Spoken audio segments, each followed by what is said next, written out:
Tennis ইতিহাসের অন্যতম সেরা তারকা বিয়র্ন বর্গ বর্তমানে লড়ছেন জীবনের সবচেয়ে কঠিন প্রতিপক্ষের সঙ্গে। ৬৯ বছর বয়সে তার শরীরে ধরা পড়েছে প্রস্টেট ক্যান্সার। নিজের আত্মজীবনের শেষ অধ্যায়ে তিনি এই তথ্য প্রকাশ করে জানিয়েছেন, রোগটি ছিল অনেকটাই ফাইনাল স্টেজে, তবে এই লড়াইতেও তিনি হাল ছাড়তে নারাজ। তার ভাষায়, প্রতিদিন লড়াই করি যেন এটা উইম্বলডনের ফাইনাল। ১১টি গ্র্যান্ড স্ল্যাম খেতাব বিজয়ী বর্গ টানা ৫ বছর উইম্বলডন জিতেছে। মাত্র ২৫ বছর বয়সে হঠাৎ অবসর নিলেও তিনি থেকে গেছেন টেনিস কোর্টের এক অমর কিংবদন্তি হিসেবে।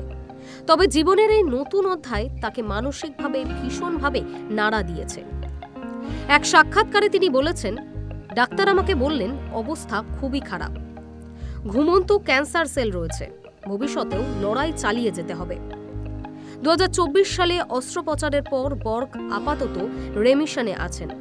নিয়মিত চিকিৎসা ও ফলো আপ টেস্টই এখন তার জীবনের অংশ হয়ে দাঁড়িয়েছে। তিনি জানান, প্রতি ৬ মাসে একবার পরীক্ষা করান তিনি। সর্বশেষ পরীক্ষাটি করেছেন ২ সপ্তাহ আগে। আপাতত ফল ভালো হলেও তিনি জানেন এই রোগের সঙ্গে লড়াই দীর্ঘস্থায়ী হবে। মানসিক চাপ নিয়েও খোলাখুলি কথা বলেছেন বর্গ।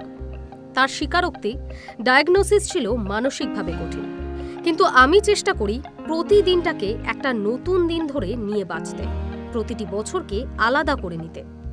বর্গের এই লড়াই অনুপ্রেরণা হয়ে উঠছে বিশ্ব জুড়ে তার ভক্তদের কাছে।